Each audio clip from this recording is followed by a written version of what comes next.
जो हमने आज तक उपलब्धियां, आज 1 साल हो गया हमें और इस प्रोग्राम्स को लाते हुए, हमने आज तक सबसे बड़ी बात है जितनी भी भविष्यवाणियां हमने करी हैं या प्रोडिक्शंस करी हैं अपनी कैलकुलेशन के हिसाब से, वो बिल्कुल करेक्ट हुई हैं। भले वो भारत जोड़ो यात्रा के लिए हो, भले वो बीजेपी के लिए हो, भले वो अमेरिका के लिए हो, इकोनॉमिक क्राइसिस जो है अभी वहाँ स्टार्ट हुआ बैंकिंग के, और कॉर्पोरेट डिफॉल्टर हमने बोला था देश के अंदर 1 साल पहले ही बोल दिया था हमने एक बात को, वो भी हुआ। हमारे ब्लॉग्स में भी इस बारे में जिक्र है। उसके बाद ऑस्ट्रेलिया के बारे में हमने पहले अच्छा बोला था, अभी हमने बोला है कि ये कंट्रोवर्सीज में आएंगे। और देखिए, आप देख भी रहे हैं कि समंदर के बारे में भी हमने बोला है कि बहुत सारी प्रॉब्लम समंदर से शुरू होंगी, और करेंसी जो है दुनिया की एक ही रह जाएगी आने वाले कुछ सालों के बाद, आप देखोगे। और एक दुनिया जो है 4 हिस्सों में बढ़ जाएगी। ये तो आने वाले प्रेडिक्शन हैं। समंदर के बारे में भी हमने बोला कि समंदर के थ्रू या समंदर के लिए लड़ाई होगी। उसके अलावा भले वो राहुल गांधी के लिए हो, भले वो सिविल वॉर्स के लिए भी कुछ ही प्रोग्राम्स पहले मैंने करी थी। आप हमारे प्रोग्राम्स को हमारे डिस्क्रिप्शन बॉक्स से भी चेक कर सकते हैं, और वैसे प्ले लिस्ट के अंदर भी देख सकते हैं। तो चीफ जस्टिस के बारे में हो, तो ये सारी भविष्यवाणियां ठीक ही नहीं हुई हैं। मैंने, अगर आप भारत जोड़ो यात्रा की प्रोग्राम को देखो तो मैंने उसमें यहाँ तक लाइन कही थी कि राहुल गांधी को मेरे प्रोग्राम के आने के बाद कई एस्ट्रोलॉजर्स ने अपने प्रोग्राम्स डिलीट किए जब सक्सेसफुल हो गई। उससे पहले उन्होंने उसको फ्लॉप बोला था भारत जोड़ो यात्रा को। इवन की रूलिंग पार्टी को भी यकीन नहीं था कि ऐसा हो जाएगा, तो हुआ। लेकिन खैर, और उससे ज्यादा हो, तो मैंने उसमें एक बात कही थी, ओवरसीज से बहुत ज्यादा लाइन है। अगर आप उस प्रोग्राम को देखेंगे, ओवरसीज से इनको बहुत सपोर्ट मिलेगी, और ये later on save the democracy नाम का अभियान हो जाएगा एक तरह से, जो राहुल गांधी हैं। और 2026 में उनकी प्रेडिक्शन, उनकी कुंडली को देखकर करी थी कि बड़े लीडर भी बनेंगे। तो वही देखिए कि आज डेमोक्रेसी के लिए अमेरिका की तरफ से, यूरोपियन यूनियन की तरफ से, जर्मनी की तरफ से इस तरह की बातें होने लगी हैं। तो इस बात का गर्व भी होता है और खुशी भी होती है कि अगर हम आप पे भरोसा, अगर आप हमारा जता के प्रोग्राम देखते हैं तो वो बातें अगर ठीक हों तो।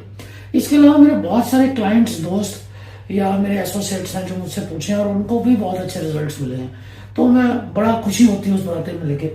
तो आज हम इस बारे के अलावा एक जिक्र जो करने जा रहे हैं दोस्तों, मैंने पीछे भी एक प्रोग्राम दिया था कि आपकी कुंडली का एनालिसिस बहुत ही जरूरी है, ढंग से हुआ होना। तो कभी कभी क्या होता है कि आपको 11वें घर को देख के, अच्छे ग्रह को देख के, 10वें घर को देख के, दूसरे घर को देख के, चौथे घर को देख के, तीसरे घर को देख के, आपके जो पंडित हैं या एस्ट्रोलॉजर्स हैं जिनका ज्ञान, मैं ये नहीं कहता कि अधूरा है या कुछ है या पूर्ण नहीं है, या उनको पूरी जानकारी नहीं होती नक्षत्रों की, डिग्री की, या वो चलित क्यों नहीं देखते, या नवांश को नहीं देखते, चार दिशा को नहीं देखते, योगी को नहीं देखते, तो कि बहुत ही जरूरी है जब आप किसी भी जातक का एनालिसिस करते हैं तो वो राइट प्रेडिक्शंस नहीं दे पाते। अच्छा समय जब आदमी का चल रहा होता है तो वो तो बिल्कुल ही ध्यान नहीं देता इन बातों को। इसीलिए मैं बहुत सारे प्रोग्राम्स में जिक्र कर रहा हूँ, जितने भी बड़े लोग हैं, मैं, हर आदमी बड़ा ही होता है, लेकिन जो अमीर है और बहुत ही ज्यादा अमीर है, अमीरों का तो मुझे पता नहीं, लेकिन बहुत ज्यादा अमीरों के पास अपना एक एस्ट्रोलॉजर परमानेंट रोल है, जो उनके लिए प्रेयर्स, ये वो सारी चीजें करता रहे ताकि उनको ना तो कोई इशू है, और अगर आए भी तो बड़े आसानी से निकल जाए।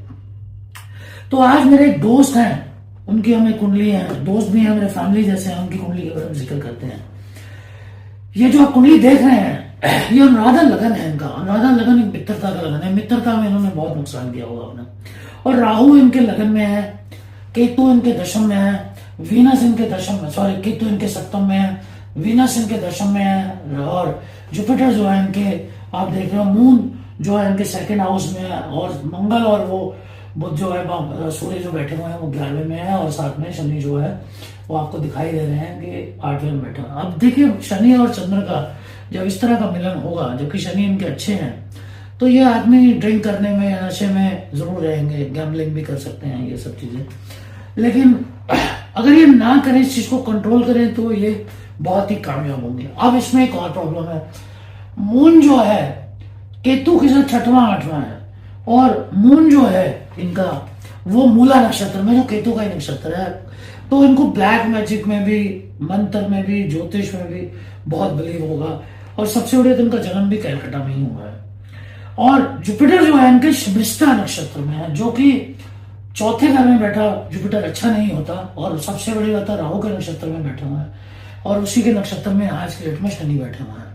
तो शबिष्टा नक्षत्र के अंदर जब भी कोई बैठा हो तो कंट्रोवर्सी होना, कॉन्फ्रेंसी, और ऊपर से लगन में इनके राहु बैठे हुए हैं। राहु पंचम को भी देख रहे हैं इनके, तो पंचम को देखने की वजह से वो ये कॉन्स्पिरेसी इनके अपनी लाइफ में ये खुद भी क्रिएट कर देंगे उस चीज को, यानी कि खुद ही अपनी हुई बनाए हुए इस जाल में कई बार ये फंस जाएंगे। अब बात करते हैं कि जब तक तो इनकी सूर्य की और उसके बाद चंद्र की दशा चल रही थी तो ये खूब चमके, इनको कहीं तो नहीं दिया बहुत कुछ, क्योंकि चंद्र दूसरे घर में बैठे हुए थे। हालांकि 2015 तक जब इनका मंगल था, मंगल भी अच्छा ही है इनका, तो लेकिन मंगल के साथ जैसे ही जुपिटर आया, क्योंकि वो चौथे घर में था, तो इनकी अगेंस्ट एक कॉन्स्पिरेंसी जो है डेवलप होनी शुरू हुई, जिसके बारे में उनको बिल्कुल भी पता नहीं था। और उसका कारक शनि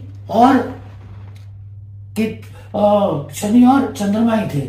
लेकिन क्योंकि इनकी केतु जो है, सॉरी, चंद्रमा जो है सेकंड घर में है और केतु जो है 7वें घर में है, जो पत्नी का घर है, और वो भी एक तरह से पार्टनर का ही घर होता है।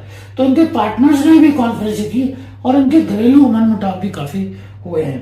और ये वजह कारण क्या, जब भी डिजास्टर होता है तो मनमुटाव होते हैं। और ये आज तक अपने आप को स्टेबल क्यों नहीं कर पाए, क्योंकि मंगल का अपना होने के बावजूद भी जो उनकी अंतर्दशाएं आती जा रही हैं वो सारी की सारी इनकी फेवरेबल नहीं है, सिवाय वीनस के, सिवाय राहु के, सिवाय मंगल के और सिवाय सूर्य के। इनके बाकी सारे जो ग्रह हैं वो उतने फेवरेबल नहीं है। लेकिन अगर ये काली की पूजा कराते हैं या काली का या कामाख्या देवी जाते हैं तो इनको बहुत फायदा होगा। उसके अलावा इनको कुछ और भी रेमेडीज हैं जो मेरी इनसे पर्सनल बात चलती रहती है, तो मैं इस बारे में क्यों बता रहा हूं। इन्होंने बहुत पैसे कमाए, सबसे बड़ी बात, जब तक ये लीड करते रहे तो कमाते रहे। अब इनकी राहु की महादशा शुरू हुई है, राहु में राहु, तो और ये बहुत ही सफलता पाएंगे अगर ये अपनी चीजों को कुछ कंट्रोल करेंगे, कुछ रेमेडीज को कंट्रोल करेंगे, और दशम घर पे वीनस को माइंड में रख के कि इनको कार्यशैली कैसे करनी है। अपने 11वें घर जहां से इनको इनकम होनी है उसको पकड़ेंगे, और 11वें घर के साथ साथ राहु जो है इनके भाग्य को भी देख रहा है, इनके पंचम को भी देख रहा है और इनके सप्तम को भी देख रहा है, तो उस चलेंगे। क्योंकि राहु इनके बीच समय गोचर के अंदर जो है जहां बैठे हुए हैं वो इनके लिए अच्छा लाभ स्थान ही है, और ठीक अगली चेन भी उनके लिए ठीक होगी। और सबसे बड़ी बात है, राहु पे शनि का इनके जो है वो है, शनि जो है इनका अच्छे ही नक्षत्र में बैठे हुए हैं, जो कि जुपिटर का नक्षत्र है, तो वो उनके लिए अच्छा है। धर्म कर्म की बात करेंगे थोड़ी मुझे, तो अगर इन्होंने 2015 में ही ये कुंडली, मुझे तो दिखाई नहीं थी क्या उस समय, तो एक किसी अच्छे एस्ट्रोलॉजर को दिखाई होती, या इन्होंने उसी रेमेडीज को कर लिया होता, या उसने इनको आगाह किया होता, तो ये इनके आसपास पनप रही उस कंट्रोवर्सी को पकड़ सकते थे, तो आज ये उस डिजास्टर पे नहीं होते। हो सकता है वो कंट्रोवर्सी होती भी तो ये साइड में अपने आप को डेवलप करके खड़ा कर चुके होते। दोस्तों, अगर आपकी कुंडली का एनालिसिस ठीक नहीं हुआ और अगर आपको कोई अच्छा बताने वाला आदमी नहीं है तो आपका डिजास्टर होना तय है। और अगर आपका कुंडली का एनालिसिस राइट हुआ है और अगर आपको बताने वाला सही है तो आपकी सफलता को कोई भी नहीं रोक सकता। साथ ही साथ जिंदगी के अंदर कुंडली के हिसाब का डिसिप्लिन होना आपके अंदर बहुत जरूरी है, नहीं तो ये ग्रह आपको कब छोड़ देंगे आप सोच भी नहीं सकते। तो मैं इसी तरह की कुंडलियों के एनालिसिस और इसी तरह की रोचक जानकारी लेके आपके सामने आता रहूंगा। आज ये कुंडली का भाव ये था कि दशम को, 11वें को, नवम को, सेकंड हाउस को देखकर आप अपने जीवन की कार्यशैली को तय करेंगे तो आपको सफलता से, पैसा कमाने से, शोहरत कमाने से कोई नहीं रोक सकता। अदरवाइज आपकी की हुई एक भी गलती अगर आप उस डिसिप्लिन को नहीं कायम रखते तो आपको डिजास्टर की तरफ लेके जा सकती है। और मैं इसी तरह के प्रोग्राम लेके फिर से हाजिर होता रहूंगा। देखते रहिए from the art astrology. God bless you. नमस्कार।